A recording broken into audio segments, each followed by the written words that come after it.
स्वागत जी आया नू जी। तुसी देख रहे हो प्रोग्राम गल्लां ते गीत सजरी सवेर दा ਉਹਨਾਂ ਪ੍ਰੋਗਰਾਮਾਂ ਦਾ ਇੱਕ ਹਿੱਸਾ ਜਿਸ ਦੇ ਵਿੱਚ ਅਸੀਂ ਤੁਹਾਡੇ ਨਾਲ ਕਰਦੇ ਹਾਂ ਖੁੱਲ੍ਹ ਕੇ ਗੱਲਬਾਤ ਤੇ ਮੈਂ ਬਰਨ ਕੌਰ ਮਾਨ। मैं हाँ संजीव।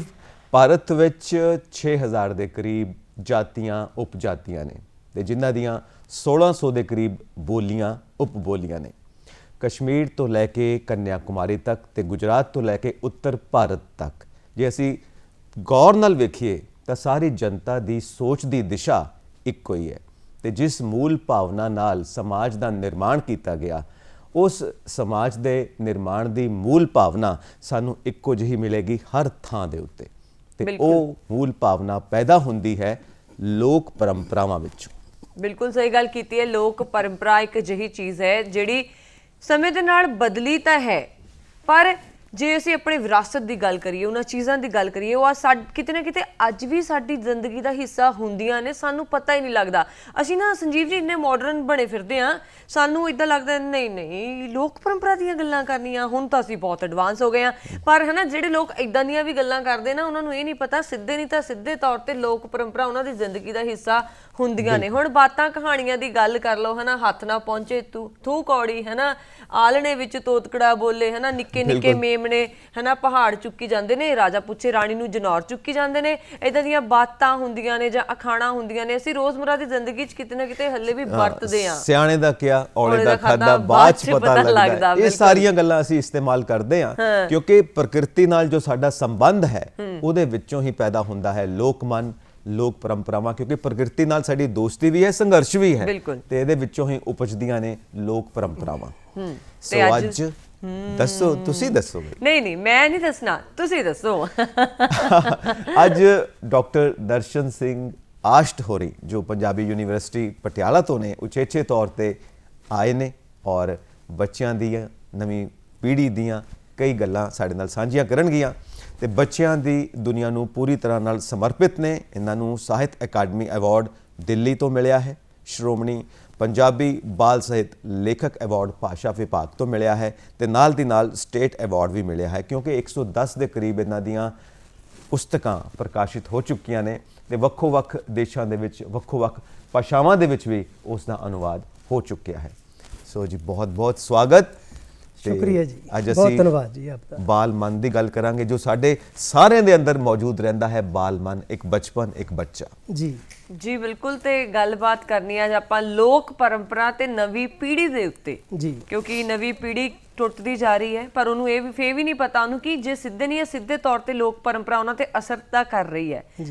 अखर बहुत सुने लोक परंपरा गल्लां भी बड़ा पता ने पर ਜਦੋਂ ਇੱਕ ਸੂਝਵਾਨ ਵਿਅਕਤੀ ਪਹੁੰਚਦੇ ਨੇ ਸਾਡੇ ਸਟੂਡੀਓ ਦੇ ਵਿੱਚ ਸਾਡੇ ਦਰਸ਼ਕਾਂ ਦੇ ਨਾਲ ਰਾਬਤਾ ਕਾਇਮ ਕਰਦੇ ਨੇ ਤੇ ਇਸ ਲੋਕ ਪਰੰਪਰਾ ਨੂੰ ਪਰਿਭਾਸ਼ਿਤ ਕਰਨਾ ਬੜਾ ਜ਼ਰੂਰੀ ਹੋ ਜਾਂਦਾ ਹੈ। ਜੀ ਵਰੁਣ ਜੀ ਜਦੋਂ ਅਸੀਂ ਲੋਕ ਪਰੰਪਰਾ ਦੀ ਗੱਲ ਕਰਦੇ ਹਾਂ ਤਾਂ ਮੇਰਾ ਖਿਆਲ ਹੈ ਸਾਨੂੰ ਇਹਦੇ ਪਿਛੋਕੜ ਦੇ ਵਿੱਚ ਜਾ ਕੇ ਥੋੜਾ ਸੋਚਣ ਦੀ ਦੇਖਣ ਦੀ ਲੋੜ ਹੁੰਦੀ ਹੈ ਜੀ। ਹੁਣ ਜਿਹੜਾ ਪਰੰਪਰਾ ਲਫ਼ਜ਼ ਹੈ ਇਹ ਲੈਟਿਨ ਜ਼ੁਬਾਨ ਦਾ ਸ਼ਬਦ ਹੈ। ਲਾਤੀਨੀ ਭਾਸ਼ਾ ਦੇ ਵਿੱਚੋਂ ਇਹ ਟਰਾਡੇਰਿਸ਼ ਲਫ਼ਜ਼ ਹੈ ਉਸ ਲਾਤੀਨੀ ਜ਼ੁਬਾਨ ਦਾ ਜਿੱਥੋਂ ਇਹ ਸ਼ਬਦ ਸਾਡੇ ਕੋਲੇ ਆਇਆ ਜੀ। ਉਸ ਤੋਂ ਬਾਅਦ ਇਹ ਫ੍ਰੈਂਚ ਦੇ ਵਿੱਚੋਂ ਹੁੰਦਾ ਹੋਇਆ ਅੰਗਰੇਜ਼ੀ ਜ਼ੁਬਾਨ ਦੇ ਵਿੱਚ ਹੁੰਦਾ ਹੋਇਆ ਇਹ ਸਾਡੇ ਪਾਸ ਪਹੁੰਚਿਆ ਹੈ। ਲੇਕਿਨ ਸਾਡੇ ਕੋਲੇ ਆ ਕੇ ਪੰਜਾਬੀ ਭਾਸ਼ਾ ਦੇ ਵਿੱਚ ਇਹ ਸ਼ਬਦ ਪਰੰਪਰਾ ਦੇ ਤੌਰ ਤੇ ਅਸੀਂ ਇਸ ਨੂੰ ਜਾਣਦੇ ਹਾਂ। ਜਿਵੇਂ ਇੰਗਲਿਸ਼ ਦੇ ਵਿੱਚ ਅਸੀਂ ਇਹਨੂੰ ਟ੍ਰੈਡੀਸ਼ਨ ਲਫ਼ਜ਼ ਹੈ ਇਹ ਉਹ ਪਰੰਪਰਾ ਦਾ ਹੀ ਪਰਿਆਇਵਾਚੀ ਹੈ ਔਰ ਜਿਵੇਂ ਉਰਦੂ ਜ਼ੁਬਾਨ ਦੇ ਵਿੱਚ ਰਵਾਇਤ ਲਫ਼ਜ਼ ਹੈ ਜਿਹੜਾ ਉਹ ਪਰੰਪਰਾ ਦਾ ਹੀ ਧਾਰਨੀ ਹੈ। ਲੇਕਿਨ ਪਰੰਪਰਾ ਜਦੋਂ ਅਸੀਂ ਗੱਲ ਕਰਦੇ ਹਾਂ ਇੱਕ ਐਸਾ ਵਿਸ਼ਵਾਸ ਹੈ ਇੱਕ ਐਸਾ ਇਹ ਮੈਂ ਸਮਝਦਾ ਕਿ ਅਕੀਦਾ ਹੈ ਜੋ ਪੁਰਾਣੇ ਸਮੇਂ ਤੋਂ ਪੀੜ੍ਹੀ ਦਰ ਪੀੜ੍ਹੀ ਸਾਡੇ ਪਾਸ ਚੱਲਿਆ ਆਉਂਦਾ ਹੈ। ਹੁਣ ਜੇ ਕਹੀਏ ਕਿ ਕੋਈ ਵੀ ਪਰੰਪਰਾ ਜਿਹੜੀ ਮਨੁੱਖੀ ਸਮਾਜ ਦੇ ਨਾਲ ਉਹਦਾ ਬਹੁਤ ਡੂੰਘਾ ਸੰਬੰਧ ਹੁੰਦਾ ਹੈ ਔਰ ਸਦੀਆਂ ਤੋਂ ਮਨੁੱਖ ਹੈ ਜਿਹੜਾ ਜੋ ਉਹਨੇ ਪਰੰਪਰਾ ਆਪਣੇ ਵੱਡਿਆਂ ਤੋਂ ਗ੍ਰਹਿਣ ਕੀਤੀ ਸੀ ਉਹੀ ਪਰੰਪਰਾ ਉਹੀ ਸੱਭਿਆਚਾਰ ਹੈ ਜੋ ਉਹ ਆਪਣੀ ਨਵੀਂ ਪੀੜ੍ਹੀ ਨੂੰ ਵੀ ਉਹ ਪ੍ਰਦਾਨ ਕਰਦਾ ਹੁੰਦਾ ਹੈ ਔਰ ਉਹ ਪਰੰਪਰਾ ਦੇ ਵਿੱਚ ਬੜਾ ਕੁਛ ਆ ਜਾਂਦਾ ਹੈ। ਜੇ ਅਸੀਂ ਇੱਕੋ ਸ਼ਬਦ ਦੇ ਨਾਲ ਇਸ ਨੂੰ ਪਰਿਭਾਸ਼ਿਤ ਕਰਨਾ ਹੋਵੇ ਮੇਰਾ ਖਿਆਲ ਇਹ ਮੁਮਕਿਨ ਨਹੀਂ ਹੈ ਕਿਉਂਕਿ ਪਰੰਪਰਾ ਦੇ ਵਿੱਚ ਬਹੁਤ ਕੁਛ ਇਸ ਤਰ੍ਹਾਂ ਦਾ ਸ਼ਾਮਿਲ ਹੋ ਜਾਂਦਾ ਹੈ ਜੀ। ਮੰਨ ਲਓ ਸਾਡਾ ਜਿਵੇਂ ਸਾਡਾ ਰਹਿਣ ਸਹਿਣ ਹੈ ਸਾਡੀਆਂ ਕਦਰਾਂ ਕੀਮਤਾਂ ਨੇ ਸਾਡਾ ਖਾਣ ਪੀਣ ਹੈ ਸਾਡਾ ਪਹਿਰਾਵਾ ਹੈ ਸਾਡੀ ਲੋਕ ਬੋਲੀ ਹੈ ਸਾਡਾ ਲੋਕ ਭਾਸ਼ਾ ਹੈ ਲੋਕ ਧਰਮ ਹੈ ਲੋਕ ਖਿਡੌਣੇ ਨੇ ਬਹੁਤ ਸਾਰੇ ਸਾਡੇ ਇਸ ਤਰ੍ਹਾਂ ਦੇ ਖੇਤਰ ਨੇ ਜਿਹੜੇ ਪਰੰਪਰਾ ਦੇ ਖੇਤਰ ਦੇ ਵਿੱਚ ਦਾਇਰੇ ਦੇ ਵਿੱਚ ਆਉਂਦੇ ਨੇ। ਸੋ ਪਰੰਪਰਾ ਦਾ ਜਿਹੜਾ ਹੈ ਆਪਣਾ ਇੱਕ ਬਹੁਤ ਬੜਾ ਪੁਰਾਣਾ ਪਿਛੋਕੜ ਹੈ। ਪੀੜ੍ਹੀ ਦਰ ਪੀੜ੍ਹੀ ਇਹ ਮਨੁੱਖੀ ਸਮਾਜ ਹੈ ਜਿਹੜਾ ਇਹ ਆਪਣੇ ਇਸ ਨੂੰ ਅੱਗੇ ਤੋਰਦਾ ਰਿਹਾ ਹੈ। ਔਰ ਪਰੰਪਰਾ ਦੇ ਨਾਲ ਇੱਕ ਖਾਸ ਗੱਲ ਇਹ ਜੁੜੀ ਹੁੰਦੀ ਹੈ ਕਿ ਪਰੰਪਰਾ ਨੂੰ ਮਨੁੱਖੀ ਸਮਾਜ ਵੱਲੋਂ ਪ੍ਰਵਾਨਗੀ ਦਿੱਤੀ ਜਾਂਦੀ ਹੈ ਜੀ। ਜੇਕਰ ਪਰੰਪਰਾ ਨੂੰ ਮਨੁੱਖੀ ਸਮਾਜ ਪ੍ਰਵਾਨਗੀ ਦੇਵੇਗਾ ਕਿ ਹਾਂ ਇਹ ਠੀਕ ਹੈ ਸਾਡੇ ਸਮਾਜ ਵਾਸਤੇ, ਹਾਂਜੀ। ਉਹ ਤਾਂ ਹੀ ਅੱਗੇ ਸਫ਼ਰ ਕਰਦੀ ਹੋਈ ਸਾਡੇ ਪਾਸ ਪੜੇਗੀ, ਨਹੀਂ ਤੇ ਉਸ ਲੋਕ ਪਰੰਪਰਾ ਦਾ ਕੋਈ ਮਨ ਨਹੀਂ ਹੋਏਗਾ। ਲੋਕ ਪਰੰਪਰਾ ਸਾਡੀ ਜੀਵਨ ਸ਼ਕਤੀ ਹੈ ਜੀ। ਔਰ ਸਾਡੇ ਕਈ ਦਰਸ਼ਕ ਜੋ ਬਜ਼ੁਰਗ ਦਰਸ਼ਕ ਨੇ ਉਹ ਇਸ ਵਕਤ ਦੇਖ ਰਹੇ ਨੇ ਸਾਡਾ ਪ੍ਰੋਗਰਾਮ ਔਰ ਉਹ ਚਾਹੁੰਦੇ ਨੇ ਕਿ ਉਹਨਾਂ ਦੇ ਪੋਤੇ ਪੜਪੋਤੇ ਅੱਗੇ ਤੱਕ ਆਉਣ ਵਾਲੀਆਂ ਪੀੜ੍ਹੀਆਂ ਉਹ ਸਾਰੀਆਂ ਚੀਜ਼ਾਂ ਨੂੰ ਨਿਭਾਉਣ ਜੋ ਉਹ ਨਿਭਾਉਂਦੇ ਰਹੇ ਨੇ ਆਪਣੇ ਬਚਪਨ ਤੋਂ। ਅਸੀਂ ਜਾਣਨਾ ਚਾਹਾਂਗੇ ਇੱਕ ਇੱਕ ਕਰਕੇ ਕਿ ਲੋਕ ਪਰੰਪਰਾ ਦੇ ਵਿੱਚ ਕੀ ਕੀ ਆਉਂਦਾ ਹੈ। ਤੁਸੀਂ ਹੁਣੇ ਦੱਸਿਆ ਹੈ ਲੋਕ ਗੀਤ ਆਉਂਦੇ ਨੇ, ਲੋਕ ਖੇਡਾਂ ਆਉਂਦੀਆਂ ਨੇ, ਪਹਿਰਾਵਾ ਆਉਂਦਾ ਹੈ, ਕਿਉਂ ਨਾ ਇੱਕ ਇੱਕ ਕਰਕੇ ਉਹਨਾਂ ਸਾਰੀਆਂ ਗੱਲਾਂ ਨੂੰ ਸ਼ਾਮਿਲ ਕਰੀਏ। ਸੰਜੀਵ ਜੀ, ਜਦੋਂ ਅਸੀਂ ਲੋਕ ਪਰੰਪਰਾ ਨੂੰ ਬਚਪਨ ਨਾਲ ਜੋੜ ਕੇ ਦੇਖਦੇ ਹਾਂ, ਬੱਚਿਆਂ ਨਾਲ ਜੋੜ ਕੇ ਦੇਖਦੇ ਹਾਂ, ਤੇ ਮੇਰਾ ਖਿਆਲ ਹੈ ਜਦੋਂ ਬੱਚਾ ਮਾਂ ਦੇ ਪੇਟ ਵਿੱਚ ਹੁੰਦਾ ਹੈ ਤਾਂ ਜਿਹੜੀ ਸਾਡੀਆਂ ਪਰੰਪਰਾਕ ਜਿਹੜੀਆਂ ਸਾਡੀਆਂ ਰੋਹ ਰੀਤਾਂ ਨੇ ਨਾ, ਇਹ ਉਸ ਸਮੇਂ ਤੋਂ ਹੀ ਸ਼ੁਰੂ ਹੋ ਜਾਂਦੀਆਂ ਨੇ। ਹਾਲੇ ਬੱਚੇ ਦਾ ਜਨਮ ਨਹੀਂ ਹੋਇਆ ਹੁੰਦਾ, ਔਰ ਜਦੋਂ ਬੱਚੇ ਦਾ ਜਨਮ ਹੋ ਜਾਂਦਾ ਹੈ ਤਾਂ ਸਭ ਤੋਂ ਪਹਿਲੀ ਜਿਹੜੀ ਰਸਮ ਹੈ ਉਹ ਹੈ ਗੁੜਤੀ ਦੀ। ਗੁੜਤੀ। ਔਰ ਜਿਹੜੀ ਗੁੜਤੀ ਹੈ ਉਹ ਕੋਈ ਘਰ ਦੀ ਸੁਆਣੀ ਸਿਆਣੀ ਔਰਤ ਜੋ ਹੈ ਜੀ, ਕੋਈ ਮਤਲਬ ਸੂਝਵਾਨ ਹੈ ਜਿਸ ਦਾ ਬੜਾ ਅੱਛਾ ਸਮਝਿਆ ਜਾਂਦਾ ਕਿ ਇਹ ਬਹੁਤ ਮਤਲਬ ਸੂਝਵਾਨ ਹੈ, ਜਾਂ ਘਰ ਦੀ ਉਹਦੀ ਜੋ ਭੈਣ ਹੈ, ਵੱਡੀ ਭੈਣ ਹੈ, ਜਾਂ ਕੋਈ ਅੱਛੀ ਮਤਲਬ ਜਿਹਨੂੰ ਅਸੀਂ ਕਹੀਏ ਕਿ ਬਹੁਤ ਸੂਝ-ਬੂਝ ਰੱਖਦੀ ਹੈ, ਇਹ ਗੁੜਤੀ ਬੱਚੇ ਨੂੰ ਉਸ ਤੋਂ ਦਵਾਈ ਜਾਂਦੀ ਹੈ। ਕਹਿੰਦੇ ਹੁੰਦੇ ਨਾ ਕਿ ਇਹਨੂੰ ਗੁੜਤੀ ਪਤਾ ਨਹੀਂ ਕਿੰਨੇ ਦਿੱਤੀ ਹੈ, ਉਹਦੇ ਪਿੱਛੇ ਕਿੱਥੇ ਗਿਆ ਆ। ਔਰ ਜੀ ਬਿਲਕੁਲ ਠੀਕ ਹੈ ਵਰੁਣ ਜੀ, ਉਹਦੇ ਪਿੱਛੇ ਵੀ ਕਾਰਨ ਇਹ ਹੁੰਦਾ ਹੈ ਕਿ ਗੁੜਤੀ ਦੇਣ ਵਾਲੇ ਦਾ ਜੋ ਸੁਭਾਅ ਹੈ, ਜੋ ਉਹਦੇ ਗੁਣ ਔਗਣ ਨੇ ਜੀ, ਉਹ ਬੱਚੇ ਦੇ ਵਿੱਚ ਪ੍ਰਵੇਸ਼ ਕਰ ਜਾਂਦੇ ਨੇ, ਇੱਕ ਤਰ੍ਹਾਂ ਦੇ ਉਹਦੇ ਵਿੱਚ ਤਬਦੀਲ ਹੋ ਜਾਂਦੇ ਨੇ ਵੀ ਜਿਹੜਾ ਉਹਨੂੰ ਗੁੜਤੀ ਦੇਗਾ ਉਹ ਉਹਦੇ ਵਰਗਾ ਬਣੇਗਾ ਬੱਚਾ ਵੱਡਾ ਹੋ ਕੇ, ਜਿਸ ਔਰਤ ਨੇ ਜਿਸ ਭੈਣ ਨੇ ਉਹਨੂੰ ਗੁੜਤੀ ਦਿੱਤੀ ਸੀ। ਸੋ ਗੁੜਤੀ ਦਾ ਜਿਹੜੇ ਨਾਲ ਹੈ ਮਤਲਬ ਪਰੰਪਰਾ ਦੇ ਰੂਪ 'ਚ ਸਾਡੇ ਕੋਲੇ ਆ ਜਾਂਦੀ ਹੈ। ਔਰ ਗੁੜਤੀ ਦੇ ਨਾਲ ਹੀ ਇੱਕ ਜਿਹੜਾ ਇਹਦੇ ਨਾਲ ਹੋਰ ਜੁੜਿਆ ਹੈ ਪੱਖ ਹੈ ਉਹ ਹੈ ਤੜਾਗੀ। ਬੱਚਾ ਜਦੋਂ ਪੈਦਾ ਹੁੰਦਾ ਤਾਂ ਉਹਦੇ ਲੱਕ ਦੇ ਦੁਆਲੇ ਇੱਕ ਤੜਾਗੀ ਬੰਨੀ ਜਾਂਦੀ ਹੈ। ਤੜਾਗੀ ਇੱਕ ਕਿਸਮ ਦਾ ਗਹਿਣਾ ਹੈ ਜਿਹਨੂੰ ਅਸੀਂ ਲੋਕ ਧਾਰਾ ਦੇ ਨਾਲ, ਫੋਕਲੋਰ ਦੇ ਨਾਲ ਜੋੜਦੇ ਹਾਂ ਜੀ। ਔਰ ਕਾਲੇ ਧਾਗੇ ਦੇ ਵਿੱਚ ਜਦੋਂ ਇਹਦੇ ਨਾਲ ਘੁੰਗਰੂ ਬੰਨ੍ਹ ਕੇ ਬੱਚੇ ਦੇ ਲੱਕ ਦੇ ਦੁਆਲੇ ਤੜਾਗੀ ਬੰਨੀ ਜਾਂਦੀ ਹੈ ਤਾਂ ਉਹਦੇ ਪਿੱਛੇ ਇੱਕ ਵਿਗਿਆਨਕ ਕਾਰਨ ਵੀ ਨਾਲੋਂ ਨਾਲ ਚੱਲਦਾ ਹੈ ਜੀ। ਇੱਕ ਪਾਸੇ ਤਾਂ ਬੱਚਾ ਜਦੋਂ ਘੁੰਮਦਾ ਹੈ ਬਾਜ਼ਾਰ ਦੇ ਆਪਣੇ ਘਰ ਦੇ ਵਿੱਚ ਦੌੜਦਾ ਹੈ ਤਾਂ ਛਣ-ਛਣ ਕਰਦੇ ਘੁੰਗਰੂ ਨੇ ਜਿਹੜੇ ਪਰਿਵਾਰ ਨੂੰ ਖੁਸ਼ੀ ਵੀ ਦਿੰਦੇ ਨੇ। ਸਹੀ। ਲੇਕਿਨ ਦੂਜੇ ਪਾਸੇ ਵਿਗਿਆਨਕ ਇਹਦਾ ਪਿਛੋਕੜ ਇਹ ਹੈ ਕਿ ਜਿਹੜੀ ਤੜਾਗੀ ਉਹਦੇ ਲੱਕ ਦੇ ਦੁਆਲੇ ਬੰਨੀ ਹੋਈ ਹੈ ਬੱਚੇ ਦੇ, ਜਿਉਂ-ਜਿਉਂ ਬੱਚਾ ਵੱਡਾ ਹੁੰਦਾ ਜਾਂਦਾ ਹੈ ਇਹ ਉਹਦੀ ਸਿਹਤ ਨਾਲ ਵੀ ਸਾਨੂੰ ਸੰਕੇਤ ਮਿਲਦਾ ਹੈ ਕਿ ਜੇ ਤੜਾਗੀ ਹੈ ਜਿਹੜੀ ਉਹਦੇ ਲੱਕ ਦੁਆਲੇ ਬੰਨੀ ਹੋਈ ਹੈ, ਜੇ ਤੇ ਉਹ ਕਸੀ ਜਾ ਰਹੀ ਹੈ ਹੌਲੀ-ਹੌਲੀ ਸਮੇਂ ਦੇ ਨਾਲ ਤਾਂ ਬੱਚਾ ਰਿਸ਼ਟ-ਪੁਸ਼ਟ ਹੋ ਰਿਹਾ ਹੈ, ਤੰਦਰੁਸਤ ਹੋ ਰਿਹਾ ਹੈ।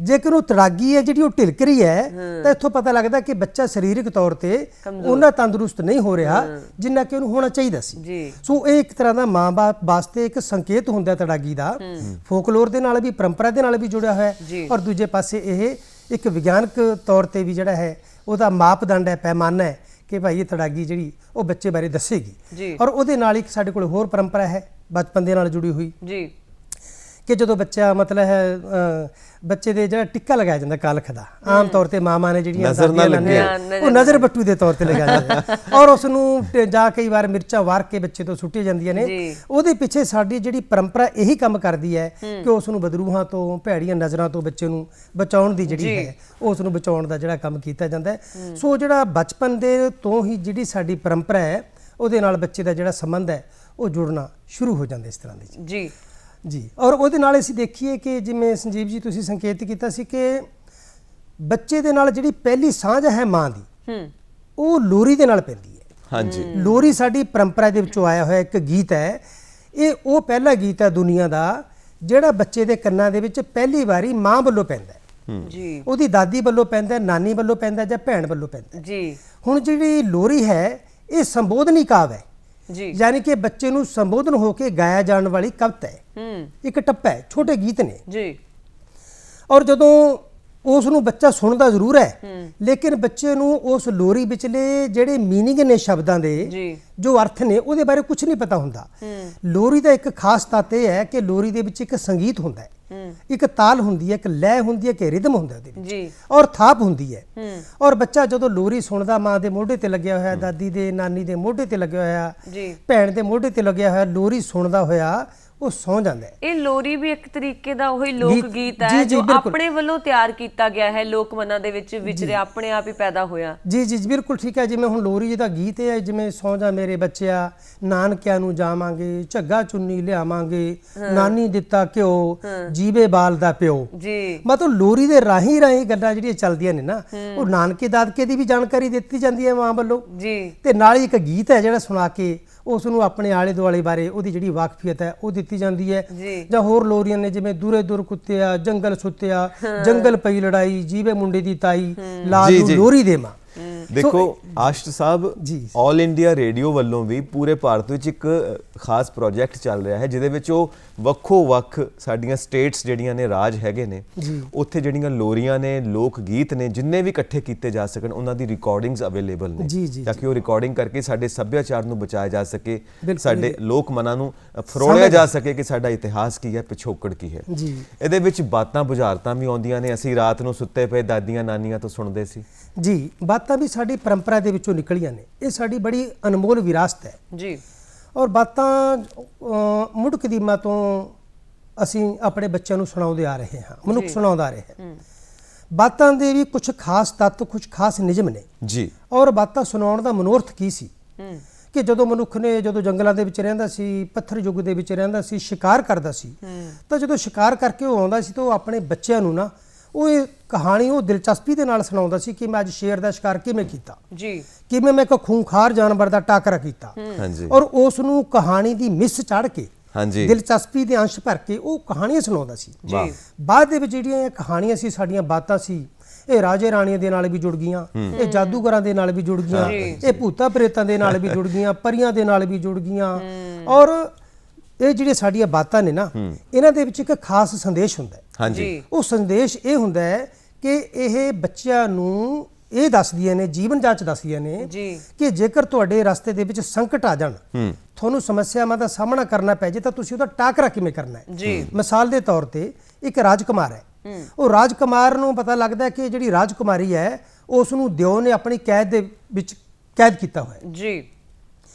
ਹੁਣ ਉਹ ਰਾਜਕੁਮਾਰ ਉਸ ਰਾਜਕੁਮਾਰੀ ਨੂੰ ਛਡਾਉਣ ਵਾਸਤੇ ਕਿਹੜੇ-ਕਿਹੜੇ ਸੰਕਟਾਂ ਚੋਂ ਨਿਕਲੇਗਾ। ਜਦੋਂ ਉਸ ਨੂੰ ਛਡਾਉਣ ਵਾਸਤੇ ਜਾਂਦਾ ਹੈ ਤਾਂ ਉਹ ਕੁਦਰਤੀ ਜਿਹੜੀਆਂ ਆਫਤਾਂ ਨੇ ਉਹ ਉਹਨਾਂ ਦਾ ਵੀ ਰਸਤੇ 'ਚ ਟਾਕਰਾ ਕਰਦਾ ਜਾਂਦਾ ਹੈ। ਹਾਂਜੀ। ਉਹਨਾਂ ਦੇ ਨਾਲ ਵੀ ਜੂਝਦਾ ਹੈ। ਫਿਰ ਜਿਹੜਾ ਦਿਓ ਹੈ, ਰਾਖਸ਼ ਹੈ, ਉਹਦੇ ਨਾਲ ਵੀ ਉਹ ਜਾ ਕੇ ਦਸਤ ਪੰਜਾ ਲੈਂਦਾ ਹੈ, ਉਹਦਾ ਟਾਕਰਾ ਕਰਦਾ, ਉਹਦਾ ਮੁਕਾਬਲਾ ਕਰਦਾ ਹੈ ਔਰ ਫਿਰ ਜਾ ਕੇ ਉਹ ਉਸ ਦੇ ਉੱਪਰ ਆਪਣੀ ਜਿਹੜੀ ਜਿੱਤ ਹੈ ਉਹ ਹਾਸਲ ਕਰਦਾ ਹੈ ਔਰ ਫਿਰ ਉਹ ਰਾਜਕੁਮਾਰੀ ਨੂੰ ਉਹਦੀ ਕੈਦ ਦੇ ਵਿੱਚੋਂ ਮੁਕਤ ਕਰਾਉਂਦਾ ਹੈ। ਇਹ ਜਿਹੜੀਆਂ ਬਾਤਾਂ ਨੇ ਸਾਨੂੰ ਦੱਸਦੀਆਂ ਨੇ ਕਿ ਮੰਜ਼ਿਲ ਦੇ ਉੱਪਰ ਕਿਵੇਂ ਅਪੜਿਆ ਜਾ ਸਕਦਾ ਹੈ ਔਰ ਮੰਜ਼ਿਲ ਦੇ ਉੱਪਰ ਜਿਹੜਾ ਪੁੱਜਣਾ ਇੰਨਾ ਆਸਾਨ ਨਹੀਂ ਹੁੰਦਾ। ਤੁਹਾਨੂੰ ਰਸਤੇ ਦੇ ਵਿੱਚ ਬਹੁਤ ਸਾਰੀਆਂ ਮੁਸ਼ਕਲਾਤ, ਉਹਨਾਂ ਦਾ ਸਾਹਮਣਾ ਕਰਨਾ ਪਏਗਾ ਡਟ ਕੇ, ਤਾਂ ਤੁਸੀਂ ਉੱਥੇ ਮੰਜ਼ਿਲ ਤੱਕ ਪਹੁੰਚ ਸਕਦੇ ਹੋ। ਔਰ ਕਹਾਣੀਆਂ ਦਾ ਦੂਜਾ ਪੱਖ ਇਹ ਹੈ ਕਿ ਇਹ ਸਾਡੀਆਂ ਜਿਹੜੀਆਂ ਜੁਆਇੰਟ ਫੈਮਿਲੀ ਸੀ ਨਾ, ਹਾਂਜੀ, ਸੰਯੁਕਤ ਪਰਿਵਾਰ ਸੀ ਨਾ ਸਾਡੇ, ਖਾਸ ਗੱਲ ਇਹ ਹੈ, ਉਹਨਾਂ ਨੂੰ ਜੋੜ ਕੇ ਰੱਖਦੀਆਂ ਸੀ। ਬਿਲਕੁਲ ਬਿਲਕੁਲ। ਔਰ ਬੱਚਿਆਂ ਦੇ ਨੂੰ ਕਹਾਣੀਆਂ ਸੁਣਾਉਂਦੇ ਹੋਏ ਪਤਾ ਲੱਗਦਾ ਸੀ ਕਿ ਪ੍ਰਕਿਰਤੀ ਕੀ ਹੈ, ਸਮਾਜ ਦੇ ਵਿੱਚ ਕਿਵੇਂ ਵਿਚਰਨਾ ਹੈ, ਕਿਹੜੇ-ਕਿਹੜੇ ਭੈੜੇ ਕਿਰਦਾਰ ਹੁੰਦੇ ਨੇ ਜਿਨ੍ਹਾਂ ਨੂੰ ਪਛਾਣਨ ਦੀ ਲੋੜ ਹੁੰਦੀ ਹੈ, ਕਿਵੇਂ ਤੁਸੀਂ। ਔਰ ਬੱਚੇ ਇਹਨਾਂ ਬਾਤਾਂ ਦੇ ਰਾਹੀਂ ਹੀ ਬਹੁਤ ਕੁਝ ਸਿੱਖਦੇ ਸੀ। ਇੱਕ ਦਿਲਚਸਪੀ ਦਾ ਅੰਸ਼ ਹੈ ਜਿਹੜਾ ਨਾ, ਉਹ ਬੱਚੇ ਨੂੰ ਸਾਰੀ ਰਾਤ ਜੋੜ ਕੇ ਰੱਖਦਾ ਸੀ। ਜੀ। ਔਰ ਉਹ ਬਾਤਾਂ ਸੀ ਜਿਹੜੀਆਂ ਕਈ ਵਾਰ ਤਾਂ ਜਿਵੇਂ ਸਾਡੇ ਕੋਲੇ ਤੋਤਾ ਮੈਨੇ ਦੀਆਂ ਕਹਾਣੀਆਂ ਸੀ, ਜੀ, ਸਾਡੇ ਕੋਲੇ ਹਿਤੋਪਦੇਸ਼ ਦੀਆਂ ਕਹਾਣੀਆਂ ਨੇ, ਸਾਡੇ ਕੋਲੇ ਈਸਪ ਜਾਂ ਪੰਚਤੰਤਰ ਦੀਆਂ ਕਹਾਣੀਆਂ ਨੇ, ਜੀ, ਜਾਂ ਜਿਵੇਂ ਅਸੀਂ ਕਹੀਏ ਕਿ ਸਾਡੇ ਕੋਲੇ ਅਕਬਰ ਬੀਰਬਲ ਦੀਆਂ ਕਹਾਣੀਆਂ ਨੇ। ਇਹ ਸਾਡੀ ਪਰੰਪਰਾ ਦੇ ਵਿੱਚੋਂ ਕਹਾਣੀਆਂ ਆਈਆਂ ਹੋਈਆਂ ਸਾਡੇ ਬੱਚੇ ਤੱਕ ਪਹੁੰਚੀਆਂ ਔਰ ਉਹਨਾਂ ਨੂੰ ਦੱਸਦੀਆਂ ਨੇ ਕਿ ਕਿਵੇਂ ਜੀਵਨ ਜਾਂਚ ਹੈ ਜਿਹੜੀ ਉਹਨੂੰ ਅਪਣਾ ਕੇ ਤੁਸੀਂ ਅੱਗੇ ਵੱਧ ਸਕਦੇ ਹੋ। ਬਿਲਕੁਲ। ਇੱਕ ਪਾਸੇ ਉਹਨਾਂ ਦਾ ਮਨੋਰੰਜਨ ਵੀ ਹੁੰਦਾ ਵਿਹਲੇ ਸਮੇਂ ਦਾ, ਦੂਜਾ ਉਹ ਬਾਤਾਂ ਦੇ ਜ਼ਰੀਏ ਬਹੁਤ ਜਿਹੜਾ ਗਿਆਨ ਹੈ ਸਾਡੇ ਰੋਜ਼ਾਨਾ ਜੀਵਨ ਦੇ ਵਿੱਚੋਂ ਉਹ ਵੀ ਹਾਸਲ ਕਰਦੇ ਨੇ। ਸੰਸਕਾਰਾਂ ਦੀ ਗੱਲ ਹੈ। ਜੀ ਜੀ ਜੀ, ਸੰਸਕਾਰਾਂ ਦੀ ਗੱਲ। ਜਿਹੜੇ ਮੁਹਾਵਰੇ ਨੇ ਹਨਾ ਜਾਂ ਅਖਾਣਾ ਨੇ ਆਪਾਂ ਕਹਿ ਦਿੰਦੇ ਆ, ਉਹਨਾਂ 'ਚ ਵੀ ਬਹੁਤ ਕੁਝ ਸਿੱਖਣ ਨੂੰ ਮਿਲਦਾ ਹੈ ਜੀ, ਪਰੰਪਰਾ ਦਾ ਹਿੱਸਾ ਬਣਦੀਆਂ ਨੇ ਸਾਡੀਆਂ। ਜੀ ਬਿਲਕੁਲ ਜੀ, ਜਿਹੜੇ ਮੁਹਾਵਰੇ ਨੇ ਨਾ ਇਹ ਵੀ ਸਾਡੀ ਲੋਕ ਪਰੰਪਰਾ ਦੇ ਵਿੱਚ ਉਪਜੇ ਹੋਏ ਨੇ ਜੀ। ਭਾਵੇਂ ਅਸੀਂ ਮੁਹਾਵਰੇ ਨੇ ਜਿਹੜੇ ਦੇਖੋ ਨਿੱਕੀ ਨਿੱਕੀ ਗੱਲ ਤੇ ਅਸੀਂ ਇਹ ਮੁਹਾਵਰੇ ਸਾਡੇ ਸਮਾਜ ਨੇ ਮਨੁੱਖ ਦੀ ਘਾੜਤ ਨੇ, ਉਹਦੇ ਤਜਰਬੇ ਦੇ ਵਿੱਚੋਂ ਨਿਕਲੇ ਹੋਏ ਮੁਹਾਵਰੇ ਕਿ ਜਦੋਂ ਤੇ ਠੋਕਰ ਵੱਜੀ ਤਾਂ ਉਸਨੇ ਉਸ ਨੂੰ ਮੁਹਾਵਰੇ ਦਾ ਨਾਮ ਦੇ ਦਿੱਤਾ। ਠੀਕ ਹੈ ਨਾ। ਤਾਂ ਕਿੰਨੇ ਹੀ ਸਾਡੇ ਕੋਲ ਮੁਹਾਵਰੇ ਨੇ ਇਸ ਤਰ੍ਹਾਂ ਦੇ, ਜਿਵੇਂ ਅਸੀਂ ਉਹ ਮੁਹਾਵਰੇ ਕਿੱਥੋਂ ਪੈਦਾ ਹੋਏ, ਉਹ ਤੁਹਾਡੇ ਤਜਰਬੇ ਦੇ ਵਿੱਚੋਂ ਪੈਦਾ ਹੋਏ, ਤੁਹਾਡੇ ਕੰਮ ਦੇ ਵਿੱਚੋਂ ਪੈਦਾ ਹੋਏ। ਇਸੇ ਤਰ੍ਹਾਂ ਅਖਾਣ ਨੇ, ਅਖਾਣ ਵੀ ਸਾਡੇ ਇਹਦੇ ਵਿੱਚੋਂ ਪੈਦਾ ਹੋਏ। ਮਤਲਬ ਵੱਡੀ ਗੱਲ ਨੂੰ ਜਿਹੜੀ ਹੈਗੀ ਹੈ ਉਹ ਤੋੜੀ ਕੁੱਜੇ 'ਚ ਸਮੁੰਦਰ ਬੰਦ ਕਰਕੇ ਦੱਸਦੇ ਨੇ ਸਾਡੇ ਅਖਾਣ ਤੇ ਮੁਹਾਵਰੇ। ਜੀ। ਇਹਦੇ ਵਿੱਚ ਹੀ ਬੁਝਾਰਤਾਂ ਨੇ ਸਾਡੀਆਂ। ਔਰ ਜਦੋਂ ਅਸੀਂ ਗੱਲ ਕਰਦੇ ਹਾਂ ਬੁਝਾਰਤਾਂ ਦੀ, ਕਿ ਜਿਵੇਂ ਅਸੀਂ ਬਦਾਮ ਨੂੰ ਭੰਨਣ ਵਾਸਤੇ ਕਿਸੇ ਹਥੌੜੀ ਦੀ ਵਰਤੋਂ ਕਰਦੇ ਹਾਂ ਜਾਂ ਕਿਸੇ ਸੋਟੇ ਦੀ ਵਰਤੋਂ ਕਰਦੇ ਹਾਂ ਜਾਂ ਕਿਸੇ ਵੱਟੇ ਦੀ ਵਰਤੋਂ ਕਰਦੇ ਹਾਂ ਨਾ, ਉਸ ਤਰ੍ਹਾਂ ਬੁਝਾਰਤ ਨੂੰ ਬੁੱਝਣਾ ਇੰਨਾ ਆਸਾਨ ਕੰਮ ਨਹੀਂ ਹੁੰਦਾ। ਔਰ ਜਿਵੇਂ ਬੁਝਾਰਤ ਨੂੰ ਬੁੱਝਣ ਵਾਸਤੇ ਜਿਵੇਂ ਬਦਾਮ ਨੂੰ ਭੰਨਣ ਵਾਸਤੇ ਜ਼ੋਰ ਲਗਾਉਣਾ ਪੈਂਦਾ ਹੈ ਨਾ, ਤਾਂ ਉਹਦੀ ਗਿਰੀ ਹਾਸਲ ਹੁੰਦੀ ਹੈ। ਉਸੇ ਤਰ੍ਹਾਂ ਬੁਝਾਰਤ ਦਾ ਉੱਤਰ ਲੱਭਣ ਵਾਸਤੇ ਵੀ ਦਿਮਾਗੀ ਘੋੜੇ ਨੇ ਜਿਹੜੇ ਨਾ, ਉਹ ਦੌੜਾਉਣਾ ਪੈਂਦਾ ਪੂਰਾ। ਉਹ ਇਸ ਪਾਸੇ ਵੀ ਸੋਚੇਗਾ, ਇਸ ਪਾਸੇ ਵੀ ਸੋਚੇਗਾ, ਇਸ ਪਾਸੇ। ਆਸ਼ਕ ਜੀ, ਜਿੱਦਾਂ ਜਿਹੜੀਆਂ ਬੁਝਾਰਤਾਂ ਨੇ ਹਨਾ, ਜਾਂ ਅਖਾਣ ਨੇ, ਮੁਹਾਵਰੇ ਨੇ, ਆਪਾਂ ਕਿੰਨਾ ਕੁਝ ਸੁਣਦੇ ਆ, ਸਿੱਖਦੇ ਆ, ਇਹ ਸਾਡੀ ਦਿਮਾਗੀ ਕਸਰਤ ਵੀ ਕਰਾਉਂਦੀਆਂ ਨੇ। ਬਿਲਕੁਲ ਜੀ, ਬਿਲਕੁਲ। ਔਰ ਵਰੁਣ ਜੀ, ਦਿਮਾਗੀ ਕਸਰਤ ਦੇ ਨਾਲ ਨਾਲ ਮੈਂ ਸਮਝਦਾ ਕਿ ਸਾਡਾ ਸਮੇਂ ਦੀ ਤਬਦੀਲੀ ਬਾਰੇ ਵੀ ਦੱਸਦੀਆਂ ਨੇ। ਨੀਲੀ ਟੱਲੀ ਚੌਲ ਬੱਧੇ, ਦਿਨੇ ਗਵਾਚੇ ਰਾਤੀ ਲੱਭੇ। ਹੁਣ ਜਿਹੜੀ ਇਹ ਬੁਝਾਰਤ ਹੈ ਸਾਨੂੰ ਇਹ ਪਰੰਪਰਾ ਦੇ ਨਾਲ ਵੀ ਜੋੜਦੀ ਹੈ, ਅਸਮਾਨ ਦੀ ਵੀ ਗੱਲ ਕਰਦੀ ਹੈ, ਤਾਰਿਆਂ ਦੀ ਵੀ ਗੱਲ ਕਰਦੀ ਹੈ। ਲੇਕਿਨ ਹੁਣ ਜਦੋਂ ਅਸੀਂ ਗਿਆਨ ਵਿਗਿਆਨ ਦੇ ਯੁੱਗ ਦੇ ਵਿੱਚ ਆ ਗਏ ਤਾਂ ਬੁਝਾਰਤਾਂ ਨੇ ਵੀ ਆਪਣਾ ਜਿਹੜਾ ਨਵਾਂ ਰੂਪ ਹੈ ਉਹ ਲੈ ਲਿਆ। ਮਿਸਾਲ ਦੇ ਤੌਰ ਤੇ ਨਿੱਕੀ ਜੀ ਕੌਲੀ ਲਾਹੌਰ ਜਾ ਕੇ ਬੋਲੀ ਜੀ। ਜਦੋਂ ਸਾਡੇ ਕੋਲ ਟੈਲੀਫੋਨ ਆਇਆ ਤਾਂ ਅਸੀਂ ਉਸ ਨੂੰ ਨਵੇਂ ਤੌਰ ਤੇ ਉਹਦੀ ਬੁਝਾਰਤ ਕੱਢ ਲਈ ਕਿ ਨਿੱਕੀ ਜੀ ਕੌਲੀ ਲਾਹੌਰ ਜਾ ਕੇ ਬੋਲੀ। ਬੁਝਾਰਤਾਂ, ਅਖਾਣ, ਮੁਹਾਵਰੇ, ਬਾਤਾਂ ਸਮੇਂ-ਸਮੇਂ ਦੇ ਨਾਲ ਜਿਹੜਾ ਇਹਨਾਂ ਦਾ ਪਰਿਵਰਤਨ ਹੈ ਉਹ ਹੁੰਦਾ ਹੈ। ਔਰ ਸਾਡੀ ਪਰੰਪਰਾ ਦੇ ਨਾਲ ਜਿਹੜਾ ਮਨੁੱਖ ਹੈ ਇਹਨਾਂ ਨੂੰ ਸਵੀਕਾਰ ਕਰਦਾ ਹੈ। ਸਾਡੇ ਬੱਚੇ ਇਹਨਾਂ ਪਰੰਪਰਾ ਦੇ ਵਿੱਚੋਂ ਆਨੰਦ ਲੈਂਦੇ ਨੇ ਔਰ ਆਪਣੇ ਜੀਵਨ ਦੇ ਵਿੱਚ ਉਹਨਾਂ ਨੂੰ ਅਡਾਪਟ ਕਰਕੇ, ਉਹਨਾਂ ਨੂੰ ਅਖਤਿਆਰ ਕਰਕੇ, ਸਵੀਕਾਰ ਕਰਕੇ ਆਪਣੀ ਜ਼ਿੰਦਗੀ ਨੂੰ ਜੀਵਨ ਜੋਨ ਬਣਾਉਂਦੇ ਨੇ, ਸੌਖਾ ਬਣਾਉਂਦੇ ਨੇ, ਸੰਤੁਲਿਤ ਬਣਾਉਂਦੇ ਨੇ। ਬੱਚਿਆਂ ਨੂੰ ਸੰਸਕਾਰੀ ਬਣਾਉਂਦੀਆਂ ਨੇ ਇਹ ਸਾਰੀਆਂ ਲੋਕ ਪਰੰਪਰਾਵਾਂ, ਜਿੱਦਾਂ ਵਿੱਚੋਂ ਸਾਨੂੰ ਦਰਖਤਾਂ ਤੇ ਦਵਾਈਆਂ ਦਾ ਵਿਗਿਆਨ ਮਿਲਦਾ ਹੈ, ਮੌਸਮ ਤੇ ਪਾਣੀਆਂ ਦਾ ਵਿਗਿਆਨ ਮਿਲਦਾ ਹੈ। ਅਸੀਂ ਬੱਚਿਆਂ ਦੀ ਖਾਸ ਦਿਲਚਸਪ ਖੇਡ ਬਾਰੇ ਵੀ ਗੱਲ ਕਰਾਂਗੇ, ਲੋਕ ਪਰੰਪਰਾਵਾਂ ਦਾ ਜੋ ਹਿੱਸਾ ਨੇ। ਪਰ ਪਹਿਲਾਂ ਇੱਕ ਗੀਤ ਹੋ ਜਾਏ ਆਸ਼ਟ ਜੀ। ਜੀ ਜੀ ਜੀ, ਬਿਲਕੁਲ ਜੀ।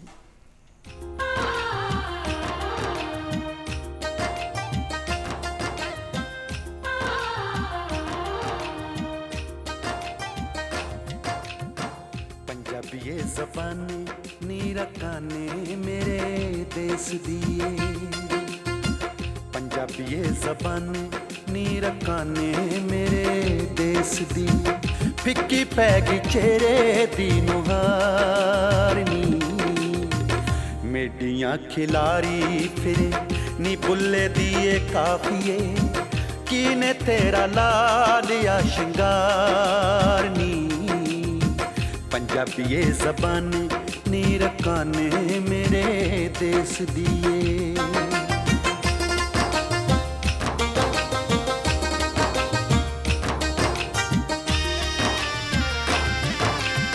ਤੂੰ ਗੋਰਖ ਦੀ ਗੁੜਤੀ ਲੈ ਕੇ ਨਾ ਥੱਟਲੇ ਜਾਈ,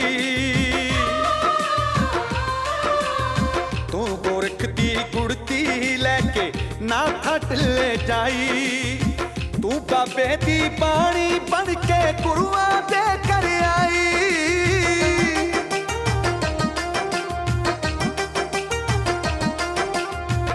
ਸੰਗਤਾਂ ਨੇ ਲਾਡ ਤੇ ਪਿਆਰ ਦਿੱਤਾ ਐਸਾ ਤੈਨੂੰ, ਸੰਗਤਾਂ ਨੇ ਲਾਡ ਤੇ ਪਿਆਰ ਦਿੱਤਾ ਐਸਾ ਤੈਨੂੰ, ਦਿਨਾਂ ਵਿੱਚ ਹੋ ਗਈ ਮੁਟਿਆਰ ਨੀ, ਪੰਜਾਬੀਏ ਜ਼ਬਾਨੀ ਨੀ ਰਕਾਨੇ ਮੇਰੇ ਦੇਸ ਦੀਏ।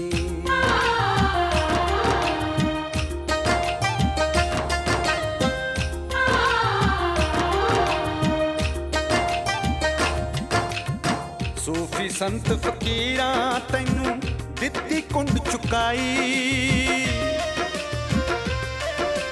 ਸੂਫੀ ਸੰਤ ਫਕੀਰਾਂ ਤੈਨੂੰ ਦਿੱਤੀ ਕੁੰਡ ਚੁਕਾਈ, ਹਰ ਪੰਜਾਬੀ ਦੀ ਮਾਂ ਬਣ ਕੇ ਘਰ ਘਰ ਕਦਰ ਪਵਾਈ,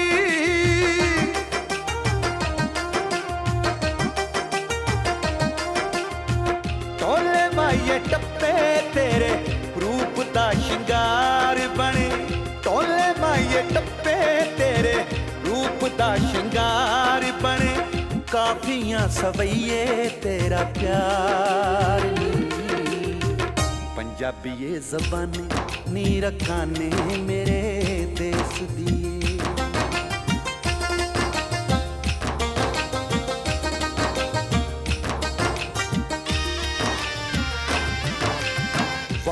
ਬੁੱਲੇ ਸ਼ਾਹ ਹੁਸੈਨ ਜੈ ਹਾਸ਼ਮ ਕਾਦਰ ਯਾਰਾਂ ਵਾਰਸ ਬੁੱਲੇ ਸ਼ਾਹ ਹੁਸੈਨ ਜੈ ਹਾਸ਼ਮ ਕਾਦਰ ਯਾਰਾਂ ਕਰ ਕਰ ਵਿੱਚ ਤੈਨੂੰ ਅਦਬ ਬਖਸ਼ਿਆ ਸ਼ਾਇਰਾਂ ਤੇ ਫਨਕਾਰਾਂ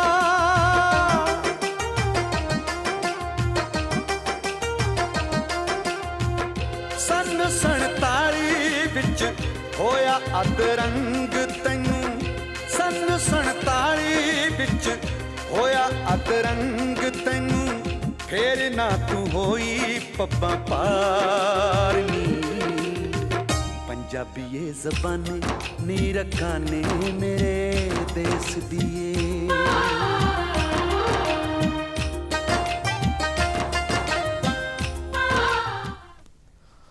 ਤੁਸੀਂ ਦੇਖ ਰਹੇ ਹੋ ਪ੍ਰੋਗਰਾਮ ਗੱਲਾਂ ਤੇ ਗੀਤ ਪ੍ਰੋਗਰਾਮ ਦੇ ਵਿੱਚ ਅੱਜ ਅਸੀਂ ਗੱਲਬਾਤ ਕਰ ਰਹੇ ਹਾਂ ਲੋਕ ਪਰੰਪਰਾ ਅਤੇ ਨਵੀਂ ਪੀੜ੍ਹੀ ਵਿਸ਼ੇ ਦੇ ਉੱਤੇ ਤੇ ਇਸ ਵਿਸ਼ੇ ਦੇ ਉੱਤੇ ਸਾਡੇ ਨਾਲ ਗੱਲਬਾਤ ਕਰਨ ਦੇ ਲਈ ਜਿਹੜੇ ਮਹਿਮਾਨ ਸਟੂਡੀਓ ਵਿੱਚ ਨੇ ਉਹ ਨੇ ਜੀ ਦਰਸ਼ਨ ਸਿੰਘ ਆਸ਼ਟ, ਡਾਕਟਰ ਦਰਸ਼ਨ ਸਿੰਘ ਆਸ਼ਟ ਜੋ ਕਿ ਪੰਜਾਬੀ ਯੂਨੀਵਰਸਿਟੀ ਪਟਿਆਲਾ ਤੋਂ ਨੇ ਤੇ ਇਹਨਾਂ ਨੇ ਹੁਣ ਤੱਕ 110 ਕਿਤਾਬਾਂ ਲਿਖ ਦਿੱਤੀਆਂ ਤੇ ਇਹਨਾਂ ਦਾ ਸਾਰਾ ਜੀਵਨ ਹੈ ਨਾ ਬੱਚਿਆਂ ਦੇ ਆਲੇ ਦੁਆਲੇ ਘੁੰਮਦਾ ਹੈ। ਬਾਲ ਸਾਹਿਤ ਲਿਖਿਆ, ਨੰਨੇ ਮੁੰਨੇ ਬੱਚਿਆਂ ਨੂੰ ਖੁਸ਼ੀਆਂ ਦਿੱਤੀਆਂ ਨੇ ਤੇ ਨਾਲ ਦੇ ਨਾਲ ਜਾਣਕਾਰੀ ਵੀ ਦਿੱਤੀ ਹੈ।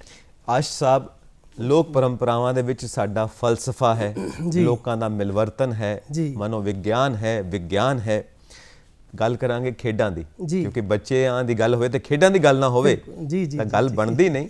ਤਾਂ ਲੋਕ ਖੇਡਾਂ ਦੀ ਗੱਲ ਕਰੋ ਜ਼ਰਾ। ਜੀ ਸੰਜੀਵ ਜੀ, ਲੋਕ ਖੇਡਾਂ ਤੁਸੀਂ ਯਾਦ ਕਰਵਾ ਕੇ ਮੈਨੂੰ ਮੇਰਾ ਆਪਣਾ ਬਚਪਨ ਯਾਦ ਕਰਵਾ ਦਿੱਤਾ। ਸਾਡਾ ਵੀ ਆ ਗਿਆ ਯਾਰ। ਮੈਂ ਵੀ ਅਸਲ 'ਚ ਜ਼ਿਲ੍ਹਾ ਪਟਿਆਲਾ ਦੇ ਵਿੱਚ ਘੱਗਾ ਤੇ ਸਮਾਣਾ ਹੈ, ਘੱਗੇ ਦੇ ਨਾਲ ਮੇਰਾ ਪਿੰਡ ਹੈ ਬਰਾਸ। ਜੀ ਜੀ।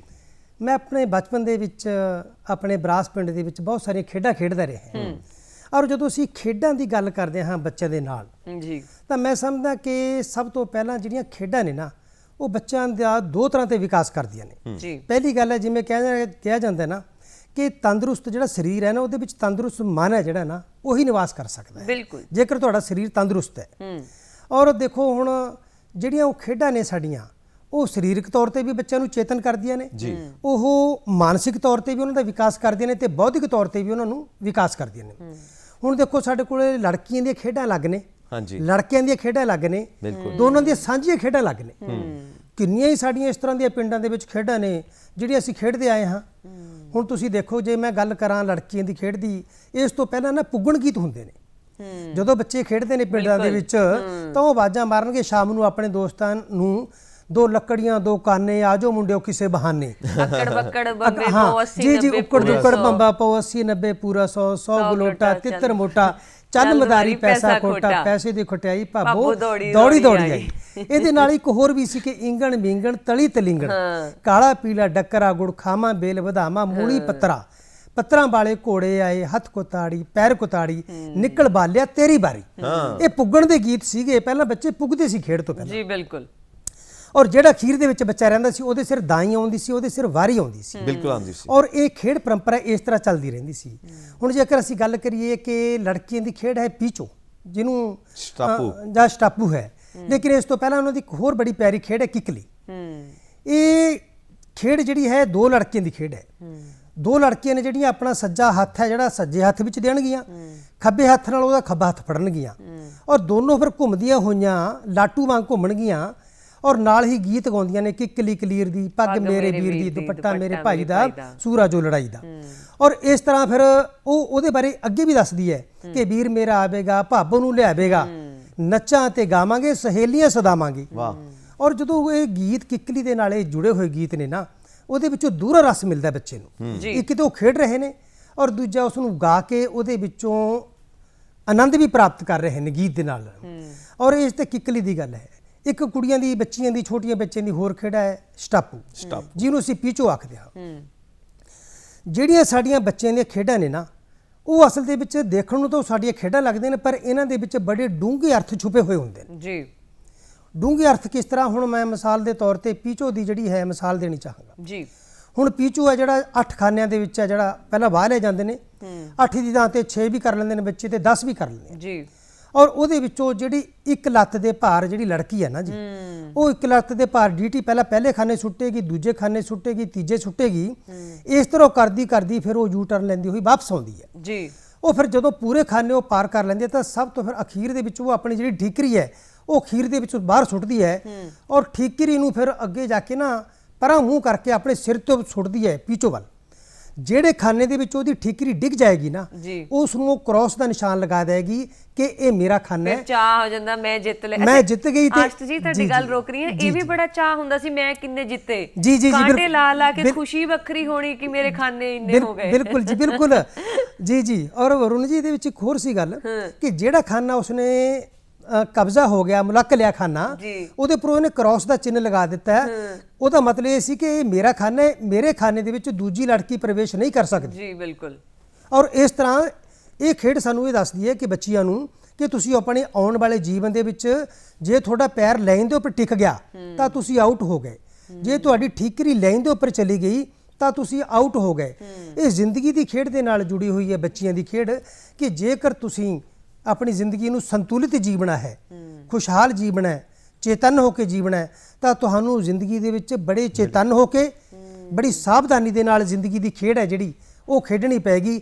ਅਦਰਵਾਈਜ਼ ਤਾਂ ਤੁਹਾਡੀ ਥੋੜੀ ਜਿਹੀ ਜਿਹੜੀ ਗਲਤੀ ਹੈ, ਥੋੜੀ ਜਿਹੀ ਜਿਹੜੀ ਤੁਹਾਡੀ ਨਜ਼ਰਅੰਦਾਜ਼ੀ ਹੈ, ਉਹ ਤੁਹਾਡਾ ਜਿਹੜਾ ਭਵਿੱਖ ਹੈ ਜਿਹੜਾ ਉਹ ਉਸ ਨੂੰ ਨੁਕਸਾਨ ਵੀ ਪਹੁੰਚਾ ਸਕਦੀ ਹੈ। ਸੋ ਇਹ ਖੇਡਾਂ ਸਾਨੂੰ ਇਹਨਾਂ ਚੀਜ਼ਾਂ ਦੇ ਵਿੱਚ ਛੁਪੇ ਹੋਏ ਜਿਹੜੇ ਸਾਡੇ ਸਮਾਜਿਕ ਅਰਥ ਨੇ ਉਹਨਾਂ ਬਾਰੇ ਬੱਚਿਆਂ ਨੂੰ ਡੂੰਘਾ ਗਿਆਨ ਦਿੰਦੀ ਹੈ, ਉਹਨਾਂ ਨੂੰ ਸੁਚੇਤ ਕਰਦੀਆਂ ਨੇ ਔਰ ਉਹਨਾਂ ਦੇ ਵਿੱਚ ਚੇਤਨਾ ਪੈਦਾ ਕਰਦੀ ਹੈ। ਬਹੁਤ ਸਾਰੀਆਂ ਖੇਡਾਂ ਹੁੰਦੀਆਂ ਨੇ। ਪਿੱਠੂ ਗਰਮ ਹੁੰਦਾ ਸੀ। ਜੀ ਪਿੱਠੂ ਗਰਮ, ਬਿਲਕੁਲ।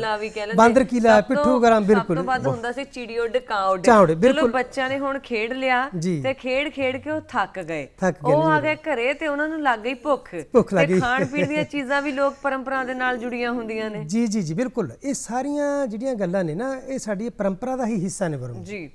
ਹੁਣ ਦੇਖੋ ਸਾਡੇ ਕੋਲੇ ਮੇਰੇ ਸ਼੍ਰੀਮਤੀ ਨੇ ਡਾਕਟਰ ਰਾਜਵੰਤ ਕੌਰ ਪੰਜਾਬੀ, ਜਿਹੜੇ ਇਸ ਵੇਲੇ ਪੰਜਾਬੀ ਯੂਨੀਵਰਸਿਟੀ ਦੇ ਪੰਜਾਬੀ ਵਿਭਾਗ ਦੇ ਵਿੱਚ ਅਸਿਸਟੈਂਟ ਪ੍ਰੋਫੈਸਰ ਕੰਮ ਕਰ ਰਹੇ ਨੇ ਜੀ। ਉਹਨਾਂ ਨੇ ਜੋ ਸਾਡੇ ਪੰਜਾਬ ਦੀਆਂ ਵਿਸਰੀਆਂ ਲੋਕ ਖੇਡਾਂ ਨੇ ਜਾਂ ਜਿਹੜੇ ਲੋਕ ਗੀਤ ਨੇ ਉਹਨਾਂ ਦੇ ਉੱਪਰ ਹੁਣੇ ਰਿਸਰਚ ਹੈ ਜਿਹੜੀ ਉਹਨਾਂ ਨੇ ਉਹ ਕਰਵਾਈ ਹੈ ਜੀ। ਮੇਰਾ ਕਹਿਣ ਦਾ ਮਤਲਬ ਇਹ ਹੈ ਕਿ ਸਾਡੀਆਂ ਇੰਨੀਆਂ ਖੇਡਾਂ ਨੇ ਜਿਹੜੀ ਸਾਡੀ ਨਵੀਂ ਪੀੜ੍ਹੀ ਨੂੰ ਬਿਲਕੁਲ ਨਹੀਂ ਪਤਾ। ਮਿਸਾਲ ਦੇ ਤੌਰ ਤੇ ਆਓ ਖੇਡੀਏ, ਮੇਰਾ ਇੱਕ ਲੇਖ ਹੈ ਜਿਹੜੇ ਬੱਚੇ ਬੋਰਡ ਦੀਆਂ ਕਲਾਸਾਂ ਵਿੱਚ ਪੜ੍ਹਦੇ ਨੇ, ਆਓ ਖੇਡੀਏ ਪੀਲ ਪਲਾਂਗੜਾ। ਔਰ ਇੱਕ ਮੇਰੀ ਕਹਾਣੀ ਵੀ ਮੈਂ ਇਸ ਬਾਰੇ ਲਿਖੀ ਹੈ, ਦਲੇਰੀ। ਤੇ ਇੱਕ ਮੈਂ +2 ਦੇ ਬੱਚੇ ਪੜ੍ਹਦੇ ਨੇ, ਮੇਰੀ ਕਹਾਣੀ ਹੈ ਮੈਂ ਕਿਸੇ ਤੋਂ ਘੱਟ ਨਹੀਂ। ਇਹ ਜਿਹੜੀਆਂ ਕਹਾਣੀਆਂ ਜਾਂ ਜਿਹੜੇ ਮੈਂ ਲੇਖ ਲਿਖੇ ਨੇ ਬੱਚਿਆਂ ਦੀਆਂ ਖੇਡਾਂ ਦੇ ਨਾਲ, ਸਾਡੀਆਂ ਜੀਵਨ ਜੁਗਤਾਂ ਦੇ ਨਾਲ ਜੁੜੀਆਂ ਹੋਈਆਂ ਜਿਹੜੀਆਂ ਰਚਨਾਵਾਂ ਨੇ, ਮਿਸਾਲ ਵਜੋਂ ਪੀਲ ਪਲਾਂਗੜਾ ਹੈ। ਪੀਲ ਪਲਾਂਗੜਾ ਨੂੰ ਦੂਜਾ ਨਾਮ ਇਹਦਾ ਡੰਡਾ ਡੁੱਕ ਹੈ। ਔਰ ਇਹ ਖੇਡ ਬੱਚਿਆਂ ਦੀ, ਲੜਕਿਆਂ ਦੀ ਹੈ। ਇਹ ਖੇਡ ਉਦੋਂ ਪੈਦਾ ਹੋਈ ਜਦੋਂ ਮਨੁੱਖ ਜੰਗਲਾਂ 'ਚ ਰਹਿੰਦਾ ਸੀ ਜੀ। ਤੇ ਜਦੋਂ ਜੰਗਲਾਂ ਦੇ ਵਿੱਚ ਕੋਈ ਮੰਨ ਲਓ ਕਿਸੇ ਦੇ ਪਿੱਛੇ ਕੋਈ ਸ਼ੇਰ ਪੈ ਗਿਆ, ਕੋਈ ਖੂੰਖਾਰ ਜਾਨਵਰ ਉਹਦੇ ਪਿੱਛੇ ਪੈ ਗਿਆ, ਜਾਂ ਡਾਕੂ ਧਾੜਵੀ ਉਹਦੇ ਪਿੱਛੇ ਪੈ ਗਏ, ਤਾਂ ਉਹ ਦੌੜ ਕੇ ਦਰਖਤ ਦੇ ਉੱਪਰ ਚੜ੍ਹਦਾ ਸੀ। ਸੋ ਇਹ ਖੇਡ ਖੇਡਣ ਲਈ ਪਿੱਪਲ ਦਾ, ਬੋਹੜ ਦਾ, ਨਿੰਮ ਦਾ, ਇਹ ਵੱਡੇ ਦਰਖਤਾਂ ਦਾ ਹੋਣਾ ਜ਼ਰੂਰੀ ਹੈ। ਉੱਥੇ ਹੀ ਖੇਡੀ ਜਾਂਦੀ ਹੈ ਜਿਹਦੀਆਂ ਜਿਹੜੀਆਂ ਟਹਿਣੀਆਂ ਨੇ ਉਹ ਧਰਤੀ ਦੇ ਨਾਲ ਲੱਗੀਆਂ ਹੋਣ। ਉਹ ਦਰਖਤ ਦੇ ਉੱਪਰ ਚੜ੍ਹ ਕੇ ਆਪਣਾ ਬਚਾਅ ਕਰਦਾ ਸੀ। ਔਰ ਜਦੋਂ ਕੋਈ ਧਾੜਵੀ, ਡਾਕੂ ਉਹਦੇ ਪਿੱਛੇ ਦਰਖਤ ਤੇ ਚੜ੍ਹਦਾ ਸੀ ਜਾਂ ਕੋਈ ਜਾਨਵਰ ਵੀ ਉਹਦਾ ਪਿੱਛਾ ਕਰਦਾ ਸੀ, ਤਾਂ ਉਹ ਟਾਹਣੀਆਂ ਦੇ ਰਾਹੀਂ ਛਾਲ ਮਾਰ ਕੇ ਦੌੜ ਜਾਂਦਾ ਸੀ ਤੇ ਆਪਣਾ ਬਚਾਅ ਕਰ ਲੈਂਦਾ ਸੀ। ਇਹ ਖੇਡਾਂ ਸਾਡੀਆਂ ਇਸ ਤਰ੍ਹਾਂ ਦੇ ਅਭਿਆਸ ਦੇ ਵਿੱਚੋਂ ਨਿਕਲੀਆਂ, ਇਸ ਤਰ੍ਹਾਂ ਦੇ ਮਨੁੱਖੀ ਤਜਰਬੇ ਦੇ ਵਿੱਚੋਂ ਨਿਕਲੀਆਂ। ਔਰ ਇਹ ਖੇਡਾਂ ਉਹ ਫਿਰ ਸਾਨੂੰ ਵੰਨ-ਸੁਵੰਨਤਾ ਜਿਹੜੀ ਸਾਡੀ ਜ਼ਿੰਦਗੀ ਦੀ ਉਹਦੇ ਨਾਲ ਵੀ ਦਰਸਾਉਂਦੀਆਂ ਨੇ, ਉਹਨਾਂ ਦਾ ਮਨੋਰੰਜਨ ਵੀ ਕਰਦੀਆਂ ਨੇ ਔਰ ਸਰੀਰਕ ਤੌਰ ਤੇ ਰਿਸ਼ਟ ਪੁਸ਼ਟ ਬਣਾਉਂਦੀਆਂ ਨੇ ਕਿ ਉਹ ਕਿੰਨਾ ਤੇਜ਼ੀ ਨਾਲ ਦੌੜ ਕੇ ਆਪਣੀ ਜਾਨ ਬਚਾ ਸਕਦਾ ਹੈ, ਸਥਿਤੀਆਂ ਦਾ ਸਾਹਮਣਾ ਕਰ ਸਕਦਾ ਹੈ। ਖਾਣ ਪੀਣ ਦੀ ਗੱਲ ਵਰੁਣ ਦੀ ਵਿੱਚ ਹੀ ਰਹਿ ਗਈ ਔਰ ਮੈਂ ਤੇ ਨਾਲ ਪਹਿਰਾਵੇ ਦੀ ਗੱਲ ਵੀ ਕਰਨੀ ਸੀ। ਸੋਹਣੇ ਕੱਪੜੇ, ਸੋਹਣੇ ਖਾਣੇ ਪੀਣੇ। ਆਬਵੀਅਸਲੀ ਦੇਖੋ ਜਦੋਂ ਖਾਣਾ ਪੀਣਾ ਹੈ ਨਾ, ਘਰੇ ਜਾ ਕੇ ਲੋਕ ਪਰੰਪਰਾ ਦੇ ਨਾਲ ਜੁੜੀਆਂ ਹੋਈਆਂ ਚੀਜ਼ਾਂ ਖਾਣੀਆਂ, ਤੇ ਨਵੀਂ ਪੀੜ੍ਹੀ ਤਾਂ ਆਪਣੇ ਲੋਕ ਪਰੰਪਰਾ ਵਾਲੇ ਖਾਣੇ ਤੋਂ ਵੀ ਦੂਰ ਹੋ ਗਈ ਜੀ। ਜਦੋਂ ਅਸੀਂ ਆਪਣੀ ਨਵੀਂ ਪੀੜ੍ਹੀ ਦੇ ਨਾਲ ਖਾਣੇ ਦੀ ਗੱਲ ਕਰਦੇ ਹਾਂ ਨਾ ਜੀ, ਕੋਈ ਸਮਾਂ ਸੀ ਸਾਡੇ ਜਿਹੜੇ ਬਜ਼ੁਰਗ ਸੀ ਨਾ, ਸਾਡੀਆਂ ਆਪਣੇ ਦੇਸੀ ਖਾਣੇ ਸੀ ਨਾ ਜਿਹੜੇ ਬੜੇ ਪ੍ਰਚਲਿਤ ਸੀ। ਮਿਸਾਲ ਦੇ ਤੌਰ ਤੇ ਪਿੰਨੀਆਂ ਸੀਗੀਆਂ ਸਾਡੀਆਂ, ਹੋਲਾ ਭੁੰਨ ਕੇ ਖਾਂਦੇ ਸੀ। ਮੱਕੀ ਦੀਆਂ ਛੱਲੀਆਂ ਨੇ ਜਿਹੜੀਆਂ ਉਹ ਭੁੰਨ ਕੇ ਖਾਂਦੇ ਸੀ। ਸਰੋਂ ਦਾ ਸਾਗ ਹੈ ਜਾਂ ਮੱਕੀ ਦੀ ਰੋਟੀ ਹੈ, ਬਾਜਰੇ ਦੀ ਰੋਟੀ ਹੈ, ਜਾਂ ਜਿਹੜੇ ਸੱਤੂ ਨੇ ਉਹ ਪੀਂਦੇ ਸੀਗੇ। ਲੇਕਿਨ ਅੱਜ ਦੀ ਨਵੀਂ ਪੀੜ੍ਹੀ ਨੂੰ ਪੁੱਛੋ, ਜੇ ਉਹਨਾਂ ਨੂੰ ਕਹੀਏ ਕਿ ਲੱਸੀ ਪੀ ਲਓ ਤਾਂ ਲੱਸੀ ਦੇ ਵਿੱਚ ਉਹਨਾਂ ਨੂੰ ਸਮੈਲ ਆਉਂਦੀ ਹੈ। ਤਾਂ ਮੇਰਾ ਕਹਿਣ ਦਾ ਮਤਲਬ ਜਿਹੜੀਆਂ ਸਾਡੀਆਂ ਉਹ ਬੜੀਆਂ ਤਾਕਤਵਰ ਸਾਡੇ ਖਾਣ ਪੀਣ ਦੇ ਸੀ ਨਾ ਜੀ, ਅੱਜ ਉਹ ਚੀਜ਼ਾਂ ਇਡਲੀ, 버ਗਰ, ਪੀਜ਼ਾ, ਡੋਸਾ, ਭੇਲਪੂਰੀ ਔਰ ਮੈਂ ਸਮਝਦਾ ਕਿ ਨੂਡਲਸ, ਪਤਾ ਨਹੀਂ ਕਿਹੜੀਆਂ ਨਵੀਆਂ ਚੀਜ਼ਾਂ ਦੇ ਵਿੱਚ ਉਹ ਪ੍ਰਵੇਸ਼ ਕਰ ਗਈਆਂ ਨੇ। ਔਰ ਉਹ ਜਿਹੜੀਆਂ ਸਾਡੀਆਂ ਪੁਰਾਣੀਆਂ ਖਾਣੇ ਸੀ ਨਾ, ਉਹ ਤੁਹਾਡੇ ਸਰੀਰਕ ਤੰਦਰੁਸਤੀ ਨਾਲ ਜੁੜੇ ਹੁੰਦੇ ਸੀ ਜੀ। ਅੱਜ ਜਿਹੜੇ ਤੁਸੀਂ ਜੰਕ ਫੂਡ ਵੀ ਖਾ ਰਹੇ ਨੇ ਜਿਹੜੇ ਸਾਡੇ ਬੱਚੇ, ਉਹਦਾ ਬੱਚਿਆਂ ਨੂੰ ਨੁਕਸਾਨ ਵੀ ਹੈ। ਔਰ ਜਿੰਨੇ ਸਾਡੇ ਨਵੇਂ ਖਾਣੇ ਜਾਂ ਹੋਰ ਆ ਰਹੇ ਨੇ ਸਾਡੇ ਜੀ ਬੱਚਿਆਂ ਨੂੰ ਤਾਂ ਖਾਣਾ ਜਿਹੜਾ ਉਹਦੀ ਥਾਂ ਤੇ ਉਹ ਇਹ ਜਿਹੜੇ ਜੰਕ ਫੂਡ ਨੇ ਇਹ ਦੂਜੀਆਂ ਚੀਜ਼ਾਂ ਨੂੰ ਤਰਜੀਹ ਦਿੰਦੇ ਨੇ। ਰੋਟੀ ਤੇ ਉਹ ਖਾਂਦੇ ਨਹੀਂ, ਖਾਣਾ ਤਾਂ ਖਾਂਦੇ ਨਹੀਂ ਉਹ। ਇਹੀ ਕਾਰਨ ਹੈ ਕਿ ਬੱਚੇ ਬਿਨਾਂ ਖਾਧੇ ਹੀ ਚਲੇ ਜਾਂਦੇ ਨੇ, ਜਿਸ ਕਰਕੇ ਉਹਨਾਂ ਨੂੰ ਜਦੋਂ ਕੋਈ ਬੱਚੇ ਪ੍ਰੇਅਰ ਦੇ ਵਿੱਚ ਵੀ ਖੜੇ ਹੁੰਦੇ ਨੇ, ਹੋਰ ਹੁੰਦੇ ਨੇ, ਉਹਨਾਂ ਨੂੰ ਚੱਕਰ ਆ ਕੇ ਡਿੱਗ ਵੀ ਜਾਂਦੇ ਨੇ। ਬਿਲਕੁਲ ਬਿਲਕੁਲ। ਸੋ ਇਹਦਾ ਮਤਲਬ ਇਹ ਹੈ ਕਿ ਉਹਨਾਂ ਦਾ ਜਿਹੜਾ ਸਰੀਰਕ ਖਾਣ ਪੀਣ ਦਾ ਸੀ ਨਾ, ਜਿਹੜਾ ਜੋ ਉਹਨਾਂ ਦੀ ਜੀਵਨ ਸ਼ੈਲੀ ਸੀ, ਉਹਦੇ ਵਿੱਚ ਉਹ ਪਰਿਵਰਤਨ ਆ ਰਿਹਾ ਹੈ। ਜੋ ਸਾਡੀਆਂ ਚੰਗੀਆਂ ਖਾਣ ਪੀਣ ਦੀਆਂ ਸੀ, ਔਰ ਜਿਸ ਤਰ੍ਹਾਂ ਸੰਜੀਵ ਜੀ ਪਹਿਰਾਵੇ ਦੀ ਵੀ ਗੱਲ ਕਰ ਰਹੇ ਸੀ ਆਪਾਂ, ਕਿ ਸਾਡਾ ਜਿਹੜਾ ਪਹਿਰਾਵਾ ਸੀਗਾ ਉਹ ਆਪਣਾ ਜਿਵੇਂ ਚਾਦਰਾ ਪਹਿਨਦੇ ਸੀ ਪੁਰਾਣੇ ਸਾਡੇ ਬਜ਼ੁਰਗ, ਟੋਰੇ ਵਾਲੀ ਪੱਗ ਬੰਨ੍ਹਦੇ ਸੀ, ਤੁਰਲੇ ਵਾਲੀ ਪੱਗ ਬੰਨ੍ਹਦੇ ਸੀ। ਉਹਦੀ ਥਾਂ ਤੇ ਤਾਂ ਹੁਣ ਜੇ ਨਵੀਂ ਪੀੜ੍ਹੀ ਦੇਖੋ ਸਾਡੇ ਕੋਲ ਪੈਂਟਾਂ ਤੇ ਨਿੱਕਰਾਂ ਤੇ ਫਰਾਕਾਂ ਤੇ ਆ ਗਈ ਹੈ। ਉਹ ਜਿਹੜਾ ਪਹਿਰਾਵਾ ਸਾਨੂੰ ਪੁਰਾਣੇ ਸੀ ਜਿਹੜੇ, ਉਹ ਤਾਂ ਲੱਭਦੇ ਸਾਨੂੰ। ਔਰ ਹੁਣ ਤੁਸੀਂ ਦੇਖੋ ਕਿ ਨਵੇਂ ਪਹਿਰਾਵੇ ਦੇ ਵਿੱਚ ਬੱਚਿਆਂ ਦਾ ਬੜਾ ਕੁਝ ਬਦਲ ਗਿਆ। ਨਿੱਕੇ ਨਿੱਕੇ ਬੱਚੇ ਨੇ, ਉਹ ਕੰਨਾਂ ਦੇ ਵਿੱਚ ਨੱਤੀਆਂ ਵੀ ਪਾਈਆਂ ਹੋਈਆਂ ਨੇ, ਉਹਨਾਂ ਨੇ ਟੈਟੂ ਵੀ ਖੁਦਵਾਏ ਹੋਏ ਨੇ ਆਪਣੇ, ਠੀਕ ਹੈ ਨਾ। ਸੋ ਇਹ ਸਾਡੀ ਜਿਹੜੀ ਜੀਵਨ ਸ਼ੈਲੀ ਦੇ ਵਿੱਚ ਪਰਿਵਰਤਨ ਆਇਆ ਹੈ, ਇਹ ਸਾਡੀ ਪਰੰਪਰਾ ਦੇ ਵਿੱਚੋਂ ਹੀ ਨਿਕਲਿਆ।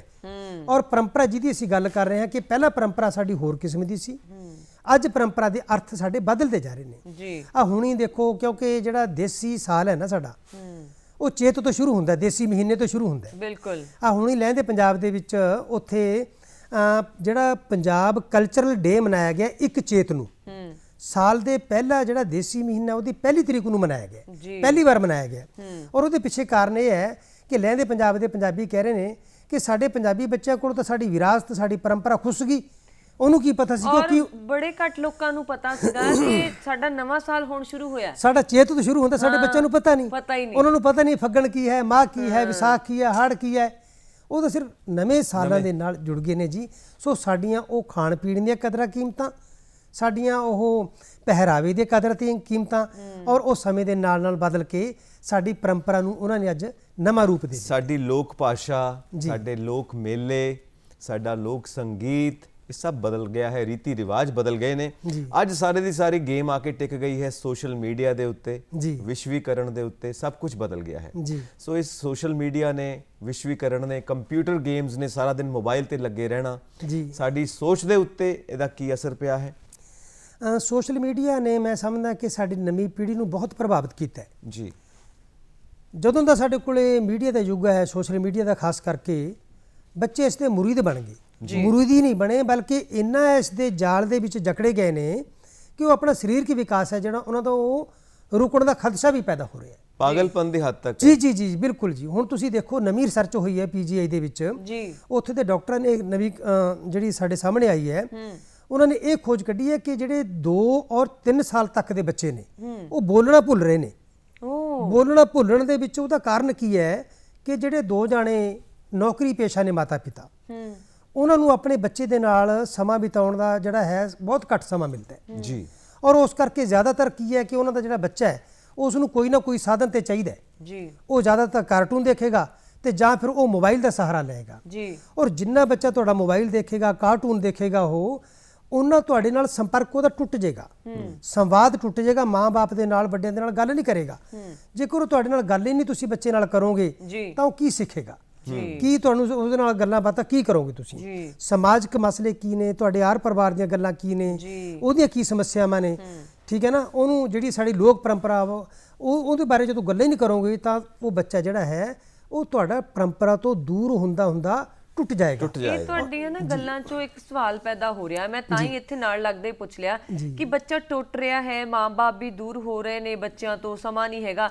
ਲੋਕ ਪਰੰਪਰਾ ਦੇ ਨਾਲ ਜੋੜ ਕੇ ਰੱਖਣ ਦੇ ਲਈ ਬੱਚਿਆਂ ਨੂੰ ਕੀ ਕੀਤਾ ਜਾਵੇ?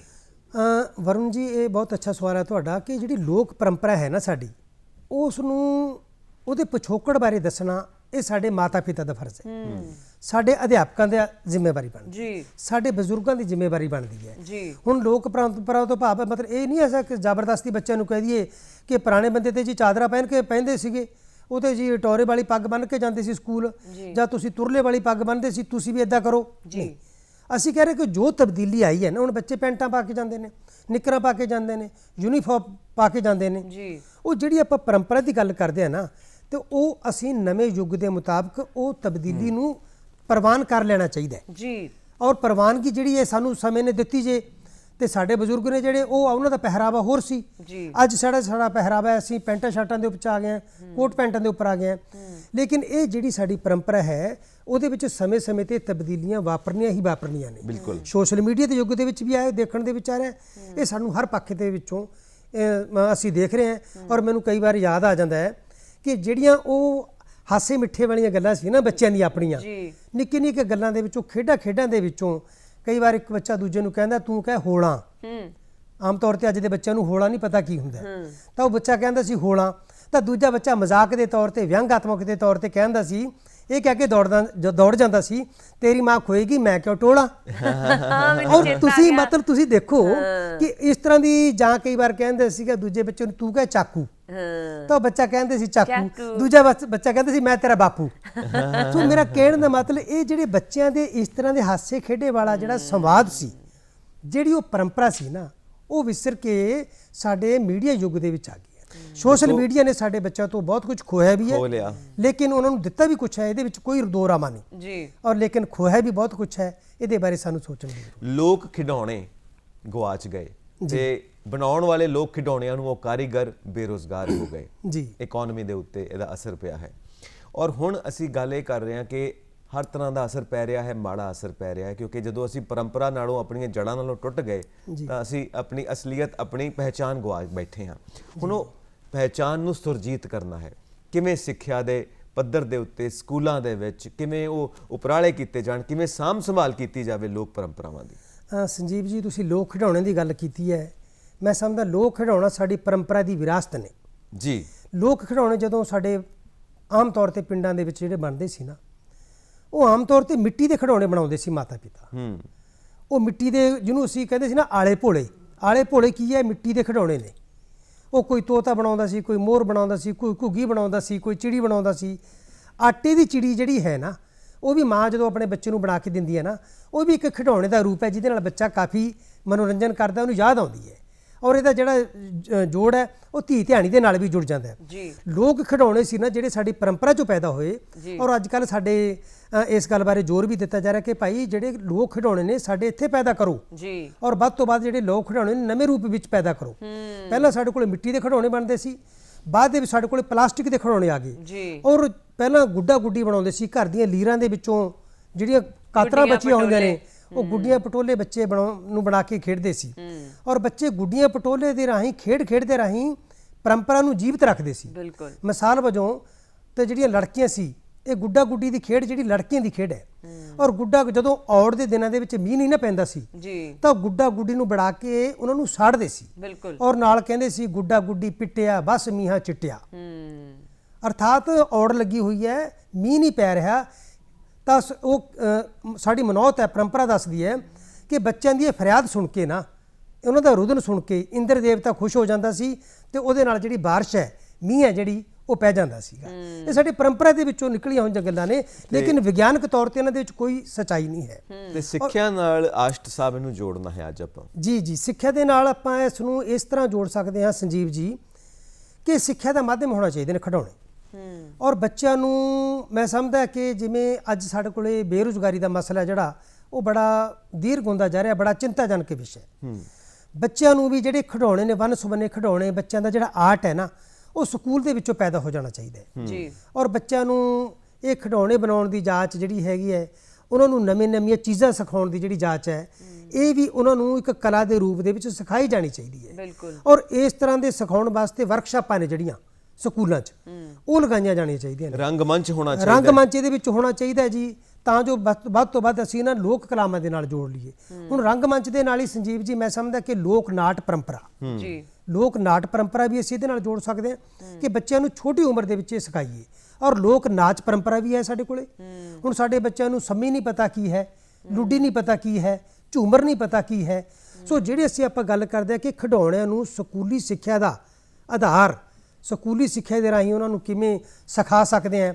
ਮੇਰਾ ਖਿਆਲ ਹੈ ਸਕੂਲ ਪੱਧਰ ਤੋਂ ਸਾਡੇ ਅਧਿਆਪਕ ਸਾਹਿਬਾਨ ਨੇ ਹਾਂਜੀ। ਔਰ ਜਿਹੜੇ ਇਹਨਾਂ ਕਲਾਮਾਂ ਦੇ ਨਾਲ ਕਾਰੀਗਰ ਬੰਦੇ ਜੁੜੇ ਹੋਏ ਨੇ, ਜੀ। ਪ੍ਰੋਫੈਸ਼ਨਲ ਬੰਦੇ ਜੁੜੇ ਹੋਏ ਨੇ, ਉਹਨਾਂ ਨੂੰ ਸਕੂਲਾਂ ਦੇ ਵਿੱਚ ਬੁਲਾ ਕੇ ਯਾਨੀ ਇਹ ਕਿ ਬੱਚਿਆਂ ਨੂੰ ਇਹ ਜਿਹੜੀ ਕਲਾ ਹੈ ਹਾਂਜੀ ਉਹ ਸਿਖਾਈ ਜਾਣੀ ਚਾਹੀਦੀ ਹੈ, ਪ੍ਰਦਾਨ ਕੀਤੀ। ਨਹੀਂ ਬਰੁਣ, ਗੱਲ ਇਹੀ ਹੈ ਆਸ਼ ਸਾਹਿਬ ਦੀ ਕਿ ਜਿਹੜੀਆਂ ਲੋਕ ਪਰੰਪਰਾਵਾਂ ਨੇ ਉਹ ਸਕੂਲਾਂ ਦੇ ਵਿੱਚ ਸਿਲੇਬਸ ਦਾ ਹਿੱਸਾ ਹੋਣੀਆਂ ਚਾਹੀਦੀਆਂ ਨੇ, ਔਰ ਉਹਦੇ ਬਾਰੇ ਜੀ ਪਾਠ ਪੁਸਤਕਾਂ ਦੇ ਵਿੱਚ ਪਾਠ ਉਹ ਪੁਸਤਕਾਂ ਹੋਣੀਆਂ ਉਹ ਹਿੱਸਾ ਹੋਣਾ ਚਾਹੀਦੀਆਂ ਨੇ, ਚਾਹੀਦਾ। ਜੀ, ਔਰ ਬਾਲ ਮੇਲੇ ਹੋਣ ਔਰ ਖਾਸ ਪੀਰੀਅਡ ਹੋਣ ਜਿਹਦੇ ਵਿੱਚ ਲੋਕ ਕਲਾਵਾਂ ਨੂੰ ਹੁੰਗਾਰਾ ਦਿੱਤਾ ਜਾਵੇ, ਬੱਚੇ ਉਹਦੇ 'ਚ ਆਪਣੀ ਪ੍ਰਦਰਸ਼ਨੀ ਵੀ ਕਰਨ। ਬਿਲਕੁਲ। ਅਸੀਂ ਇਹ ਜਾਣਨਾ ਚਾਹਾਂਗੇ ਕਿ ਜਿਹੜਾ ਅੱਜ ਕੱਲ ਕਿਹਾ ਜਾਂਦਾ ਕਿ ਰੂੜੀਵਾਦੀ ਚੀਜ਼ਾਂ ਨੇ, ਇਹ ਪਿਛੋਕੜ ਹੈ ਸਾਡਾ, ਇਹ ਪੁਰਾਤਨ ਚੀਜ਼ਾਂ ਨੇ, ਇਹਨਾਂ ਦਾ ਅੱਜ ਕੋਈ ਕੰਮ ਨਹੀਂ ਹੈ, ਅਸਿੱਖਿਆ ਨਾਲ ਜੁੜੀਆਂ ਹੋਈਆਂ ਨੇ ਇਹ ਚੀਜ਼ਾਂ। ਜੀ ਜਦੋਂ ਅਸੀਂ ਆਪਣੀ ਪਰੰਪਰਾ ਨੂੰ ਰੂੜੀਵਾਦੀ ਕਦਰਾਂ ਕੀਮਤਾਂ ਨਾਲ ਜੋੜ ਲੈਣੇ ਨਾ ਜੀ, ਤਾਂ ਆਮ ਤੌਰ ਤੇ ਸੋਚਦੇ ਨੇ ਸਾਡੇ ਲੋਕ ਵੀ ਯਾਰ ਆ ਪੁਰਾਣੀਆਂ ਰੂੜੀਵਾਦੀਆਂ ਕਦਰਾਂ ਕੀਮਤਾਂ ਅੱਜ ਇਹਨਾਂ ਨੂੰ ਕੌਣ ਪੁੱਛਦਾ ਹੈ।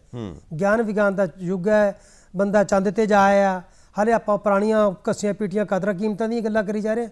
ਲੇਕਿਨ ਪਰੰਪਰਾ, ਜੇਕਰ ਤੁਹਾਡੇ ਕੋਲੇ ਪਰੰਪਰਾ ਹੈ ਨਾ ਤਾਂ ਤੁਹਾਡੀ ਪਛਾਣ ਕਾਇਮ ਹੈ। ਜੇਕਰ ਤੁਹਾਡੀ ਆਪਣੀ ਵਿਰਾਸਤ ਕਾਇਮ ਹੈ, ਤੁਹਾਡੇ ਕੋਲੇ ਹੁਣ ਸੱਭਿਆਚਾਰ ਸ਼ਬਦ ਹੈ। ਸੱਭਿਆਚਾਰ ਸ਼ਬਦ ਦੋ ਲਫ਼ਜ਼ਾਂ ਦਾ ਸੁਮੇਲ ਹੈ ਕਿ ਉਸ ਜਿਹੜੀ ਸੱਭਿਅਤਾ ਜਾਂ ਉਹ ਆਚਾਰ ਜਿਹੜਾ ਸੱਭਿਅਕ ਹੋਵੇ, ਸਿਵਿਲਾਈਜ਼ਡ ਹੋਵੇ। ਔਰ ਜਦੋਂ ਅਸੀਂ ਕਹਿ ਰਹੇ ਕਿ ਇਹ ਜਿਹੜਾ ਸਾਡੇ ਕੋਲੇ ਇਸ ਤਰ੍ਹਾਂ ਦੀ ਜਿਹੜੀ ਪਰੰਪਰਾ ਹੈ, ਲੋਕ ਪਰੰਪਰਾ ਹੈ, ਅਸੀਂ ਉਹਨੂੰ ਆਪਣੇ ਅੱਜ ਦੇ ਜ਼ਮਾਨੇ ਦੇ ਨਾਲ ਜੋੜ ਕੇ ਗੱਲ ਕਰਦੇ ਹਾਂ, ਤਾਂ ਮੈਂ ਸਮਝਦਾ ਕਿ ਸਾਨੂੰ ਇਹਦੇ ਵਿੱਚੋਂ ਬਹੁਤ ਕੁਝ ਹਾਸਲ ਕਰਨ ਦੀ ਵੀ ਲੋੜ ਹੈ।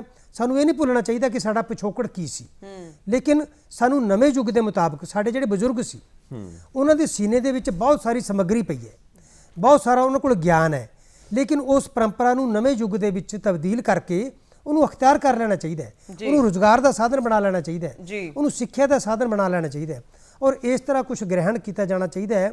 ਨਵੇਂ ਯੁੱਗ ਦੇ ਮੁਤਾਬਕ ਉਸ ਨੂੰ ਢਾਲੋ, ਬਿਲਕੁਲ ਨਵੇਂ ਤਰੀਕੇ ਤੌਰ ਤਰੀਕੇ ਦੇ ਮੁਤਾਬਕ ਆਪਣੀ ਪਰੰਪਰਾ ਨੂੰ ਨਵਾਂ ਰੂਪ ਦਿਓ, ਤਾਂ ਜੋ ਤੁਹਾਡੇ ਰੁਜ਼ਗਾਰ ਦਾ ਵੀ ਮਸਲਾ ਹੱਲ ਹੋ ਜਾਏ ਔਰ ਤੁਹਾਡੀ ਰੋਜ਼ੀ ਰੋਟੀ ਦਾ ਵੀ ਮਸਲਾ ਹੱਲ ਹੋ ਜਾਏ, ਔਰ ਪਰੰਪਰਾ ਦੇ ਨਾਲ ਵੀ ਤੁਸੀਂ ਆਪਣੇ ਪੰਜਾਬੀ ਤੇ ਪੰਜਾਬੀਅਤ ਦੀ ਜਿਹੜੀ ਵਿਰਾਸਤ ਹੈ ਉਹਦੇ ਨਾਲ ਵੀ ਜੁੜ ਸਕੋ। ਜੀ ਬਿਲਕੁਲ। ਤੇ ਬਹੁਤ ਵਧੀਆ ਲੱਗਾ, ਸੰਦੇਸ਼ ਵੀ ਤੁਸੀਂ ਬਹੁਤ ਸੋਹਣਾ ਦਿੱਤਾ ਕਿ ਪੰਜਾਬ ਦੀ ਪਰੰਪਰਾ ਨਾਲ ਜੁੜੀਏ, ਪੰਜਾਬ ਦੀ ਸੱਭਿਆਚਾਰ ਨਾਲ ਜੁੜੀਏ। ਅਸਲ 'ਚ ਤੁਹਾਨੂੰ ਸੰਦੇਸ਼ ਪੁੱਛਣ ਹੀ ਲੱਗੀ ਸੀ, ਪਰ ਤੁਸੀਂ ਆਪਣੀ ਗੱਲ-ਗੱਲ 'ਚ ਸੰਦੇਸ਼ ਪੂਰਾ ਕਰ ਦਿੱਤਾ। ਪ੍ਰੋਗਰਾਮ ਦਾ ਸਮਾਂ ਇੱਥੇ ਖਤਮ ਹੁੰਦਾ ਹੈ। ਤੁਸੀਂ ਆਏ ਪ੍ਰੋਗਰਾਮ 'ਚ, ਤੁਹਾਡਾ ਬਹੁਤ-ਬਹੁਤ ਸ਼ੁਕਰੀਆ।